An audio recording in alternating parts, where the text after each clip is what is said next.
perfect fit. Yeah, he's still got some stitches in his hand, so he's likely to be available for the third ODI.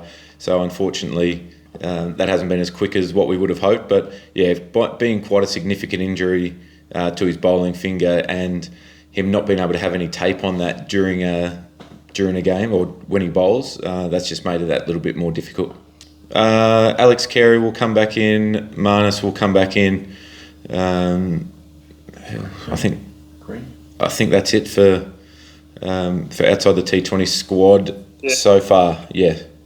Yep. You know what?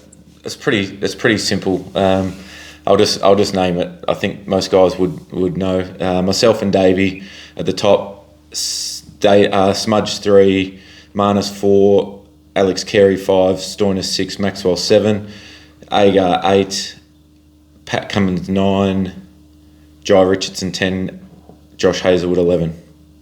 So apologies to the guys that I haven't got around and spoken to just yet. Yeah, we do. We feel as though, having a look at the surface the other day, it's been prepared for a couple of days, that it's probably... we even saw in the first couple of overs the other day that the pace had a really... there's enough pace and bounce in the wicket for quicks to have an effect, and we still feel as though going with the one spinner and the all-rounders in Maxwell and Stoinis, Marnus can bowl a few overs here and there as well, that we've got enough cover for that fifth bowler in that regard, and we feel as though two out-and-out spinners probably won't be required as much on this surface. But going to Colombo, that'll be definitely considered. Yeah, there's a little bit of that, to be honest. I think the wickets here, the score's probably over a 5-game series consistently won't be as high as that. They were very good batting wickets in Pakistan. But I think the ability for us to be able to push the boundary on them scores consistently is really important for us to have that batting depth, so that we can continue to be really aggressive all the way through our 50 overs with the bat. That was just purely match situation.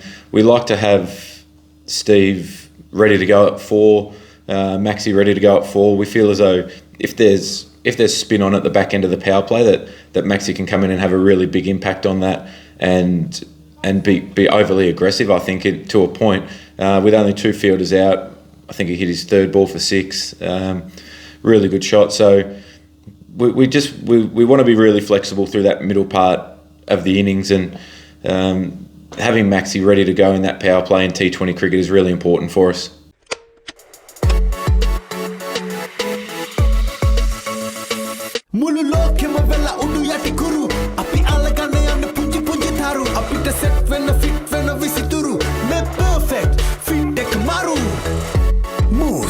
The perfect fit. Oh, that has its challenges, but I think what we found, COVID's obviously played a big part in that with condensing the schedule over a period of time to fit in the Future Tours program.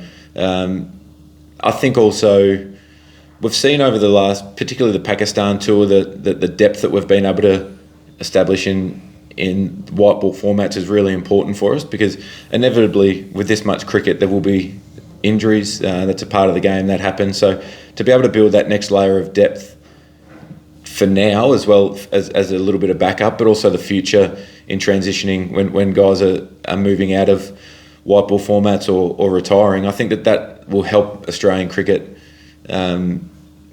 stay in a really strong position over the next couple of years, and not sort of have 4 or 5 players all sort of ending within 12 months of each other, and then there being quite a void. So I think that there's that really fine balance about winning now and creating momentum, but also building that next layer of depth.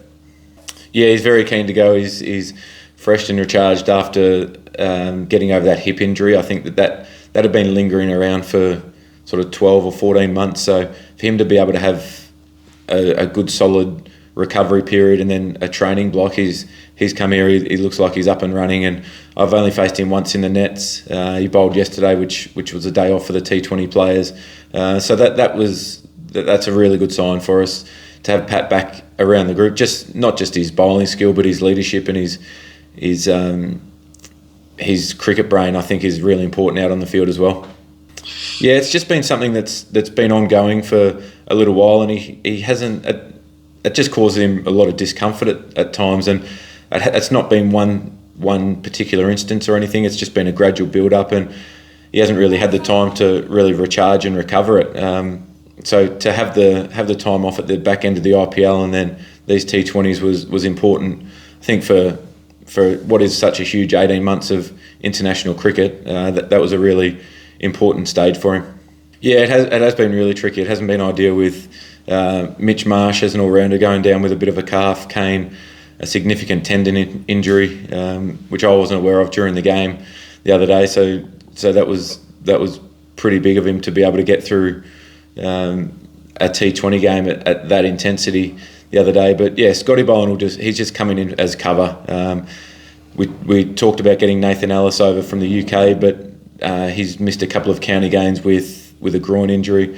Riley Meredith, Wes Agar, they're not up and running back at home yet. I think Wes is coming off a little bit of an injury, and Riley is in sort of a deload phase after the IPL. So yeah, the Scotty's just coming in as some cover, but it is certainly testing at the moment. I think getting back to Colombo, the wickets will probably be a little bit drier, and we'll look to probably either play an extra spinner or even potentially an extra all-rounder to be able to get through the 50 overs. But yeah, that's not ideal, but that's a part of touring life in this day and age. Hopefully game 3 as well. So him and Starc are roughly about the same time, which will be potentially game 2, but more than likely game 3.